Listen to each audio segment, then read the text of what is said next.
নমস্কার, আমার চ্যানেলে তোমাদের সবাইকে স্বাগত। আজকে আমি নিরামিষ ভিন্ডির রেসিপি তোমাদের সঙ্গে শেয়ার করব। আশা করি এই রেসিপিটা তোমাদের খুব পছন্দ হবে। একদমই অন্য স্টাইলে নতুন ধরনের রান্নাটা শেয়ার করছি। পুরো ভিডিওটা দেখো, ভালো লাগলে অবশ্যই লাইক শেয়ার করো। চ্যানেলে নতুন হয়ে থাকলে প্লিজ সাবস্ক্রাইব করবে।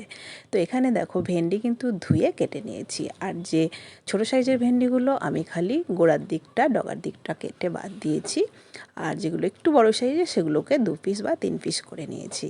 এগুলো কিন্তু আগেই ধুয়ে কেটে নেবে। আর সাথে কিন্তু দেব দুটো আলু, ছোটো ছোটো সাইজের আলুকে খুব পাতলা করে কেটে নিয়েছি। যেহেতু ভেন্ডি তাড়াতাড়ি সেদ্ধ হয়ে যায়, তাই আলুটা চেষ্টা করবে পাতলা করে কেটে নেওয়ার। আর আমি সাইজটা একটু ছোট করেছি, চাইলে তোমরা লম্বা করেও কেটে নিতে পারো আলুটা। প্রথমে একটা মশলা বানিয়ে নিচ্ছি, ড্রাই রোস্ট করে নেব। গ্যাস অন করে কড়াই বসিয়ে দিয়ে দিলাম বেশ খানিকটা কারি পাতা।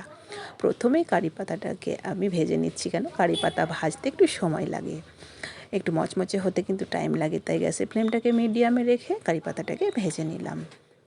দেখো সুন্দরভাবে মচমচে ভাব চলে এসেছে, কিন্তু নাড়তে নাড়তেই বুঝে যাবে তোমরা। আর প্রথমে কড়াইটাকে গরম করে নেবে, তাহলে ভাজতে অসুবিধা হবে না। এখন দিয়ে দিচ্ছি 1 চামচ মতো 5 ফোড়ন। এই ফোড়নটাকেও এখন খুব সুন্দর গন্ধ আসা অবধি ড্রাই রোস্ট করে নিচ্ছি। গ্যাসের ফ্লেমটা একটু কমিয়ে দেবে যদি মনে হয় পুড়ে যাচ্ছে। এই দুটো মশলা ভেজে নেওয়ার কারণে কিন্তু রান্নার টেস্ট দ্বিগুণ বেড়ে যাবে। তাই মশলাটা অবশ্যই ভেজে নেওয়ার চেষ্টা করবে, দেওয়ার চেষ্টা করবে। মশলা ভাজা কমপ্লিট হয়ে গেছে, ঠান্ডা করে গুঁড়ো করে নেব। এবার ওই কড়াইয়ের মধ্যে দিয়ে দিলাম সর্ষের তেল। তেল গরম করে নিয়ে দিয়ে দিলাম অল্প একটু হলুদ, আর দিয়ে দিলাম 1/2 চামচ মতো 5 ফোড়ন। এখন দুটো শুকনো লঙ্কা ফাটিয়ে দিচ্ছি। এবার কেটে রাখা আলুটা প্রথমে দিয়ে দিচ্ছি।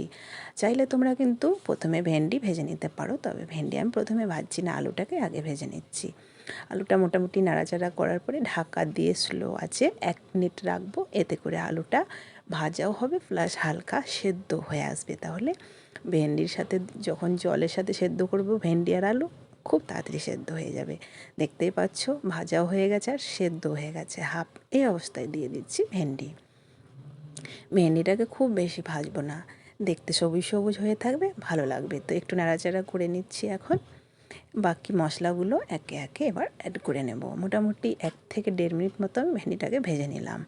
হালকা কাঁচা গন্ধটা খালি মেরে নিয়েছি। এখন মশলা অ্যাড করছি। প্রথমে কিন্তু দিয়ে দিচ্ছি স্বাদ মতো লবণ। লবণটা অবশ্যই নিজেদের মতো করে নিয়ে নেবে। ঝাল আর লবণ, লবণ খুব বেশি হলে ভালো লাগে না। দিয়ে দিলাম হলুদ গুঁড়ো কালারের জন্য, একটু ঝালের জন্য লঙ্কা গুঁড়ো, 1/2 চামচ দিয়ে দিলাম জিরের গুঁড়ো। সম্পূর্ণ নিরামিষ। এবার মশলাগুলোকে একটু ভালোভাবে নাড়াচাড়া করে নিচ্ছি। গ্যাসের ফ্লেমটাকে কিন্তু একদম স্লোতে রেখেছি, যেহেতু গুঁড়ো মশলা একটুতেই পুড়ে যায়। এখন ঢাকা দিয়ে স্লো অবস্থাতেই কিন্তু আমি মোটামুটি 1.5 মিনিট মতো রাখছি।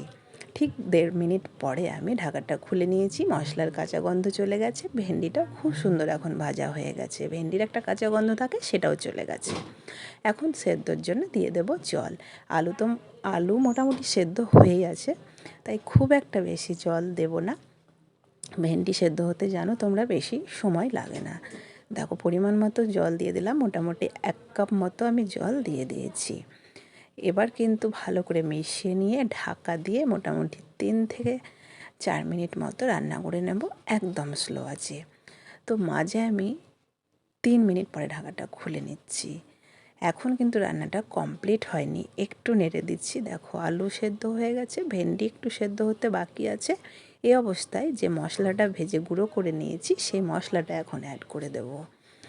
তো মশলাটা একদম পুরো মসৃণ করে কিন্তু গুঁড়ো করিনি, একটু আধো আধো রেখেছি। এবার একটু মিশিয়ে নিচ্ছি ভালো করে। এবার স্লো আছে, আবারও আমি 1 থেকে 1.5 মিনিটের মতো ঢাকা দিয়ে রাখছি। ঠিক 1.5 মিনিট পরে আমি ফিরে আসছি। ঢাকাটা খুলে নিচ্ছি। রান্না কিন্তু একদম কমপ্লিট হয়ে গেছে, খুব সুন্দর গন্ধ বেরোচ্ছে। তোমরা না বানালে কিন্তু বুঝতেই পারবে না এর গন্ধ আর এর স্বাদ যে কত সুন্দর। নিরামিষ দিনে এভাবে ভেন্ডি বানিয়ে নিজেও খাবে, সকলকে খাওয়াবে। দেখবে যারা ভেন্ডি পছন্দ করে না তারাও কিন্তু খেয়ে নেবে। খুব সুন্দরভাবে সব কিছু সেদ্ধ হয়ে গেছে, প্লাস গোটা গোটা রয়েছে। আশা করি রেসিপিটা ভালো লাগলো। ভালো লাগলে লাইক শেয়ার করবে। চ্যানেলে নতুন হয়ে থাকলে সাবস্ক্রাইব করতে ভুলবে না। আজকে এ পর্যন্তই, ভালো থেকো, দেখা হবে পরের পর্বে।